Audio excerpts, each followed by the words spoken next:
Hi everyone, I would like to present my work together with my Dr. Cynthia, who supervised me about TUD-MMC MediaEval 2016 context of experience task. And firstly, I would like to have a brief recap of the task. Basically, the task tackles the challenge of predicting the movie and predicting the multimedia content, that's whether it is suitable in a particular watching situation. The task participants should design features as well as the algorithms try to correctly identify whether a movie is suitable to watch on a plane. And the author, the organizer, provided us a set of datasets named inflight, which he also conducted a list of initial experiments, which can be found in this table. And based on this table, we are able to find two facts. The first fact is that the data are in multimodality. The second fact is that if we look at precision, recall, and F1 score, they are all fluctuate around 50%. So this is my idea come from.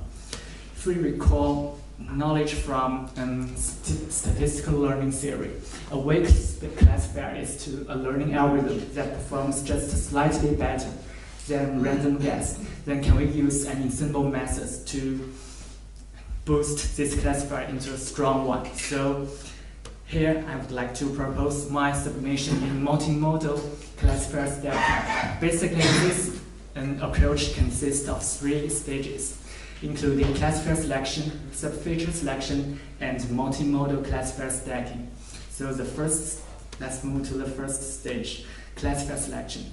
Firstly, we initialize a list of classifiers, and we input training data and the ground truth label. We perform tenfold cross-validation based on the classifier, and if precision, recall, and F1 score are greater than 50%, then we save this classifier as a candidate classifier. And as a result, we obtained a bag of 21 classifiers. If we look at here, all of them are, the scores are over 50%. The second step is to feature selection. Here I employed a wrapper feature selection algorithm named Las Vegas wrapper. Basically, this algorithm tries to generate a list of sub-features for each run and for n times, and selects the best performance feature subspace as output. In our case, we slightly modified this feature selection algorithm to optimize F1 score. And the reason why we choose this kind of feature selection algorithm is that we have too many classifiers. It is very hard. It is non-trivial for us to hand-code features for each classifier. And this is also help us avoid the curse of dimensionality. And according to our observation, it is able to improve our classifier performance on training data. And this is the wrapper method. The third stage is quite intuitive. We have 3 strategies for classifier stacking, including majority voting, label stacking, and label feature stacking. The first is just voting method based on the classifier predictions based on the 21 classifiers. The second strategy is we build a second level classifier based on the first level predictions. And the third strategy is kind of similar as label stacking. This we use not only the first level prediction results, we use as well as the features we selected in the second stage. And this is the result. If we look at the cross-validation score, the majority voting methods achieved best performance with respect to precision. But this does not hold on the test set. I think one of the reasons is that someone has proved if we use adding a lot of classifiers in our system, and if we use majority voting or Bayesian averaging method to predict the result is going to be overfitting.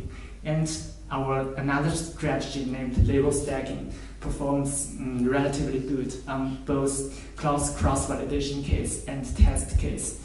in our result, compared with the benchmark, best performance of the benchmark, our precision increased by 4%, recall increased by 30%, and iPhone score increased by 15%. And just some takeaway, we try to improve classifier performance by a 3-step approach, including classifier selection, feature selection, and classifier stacking.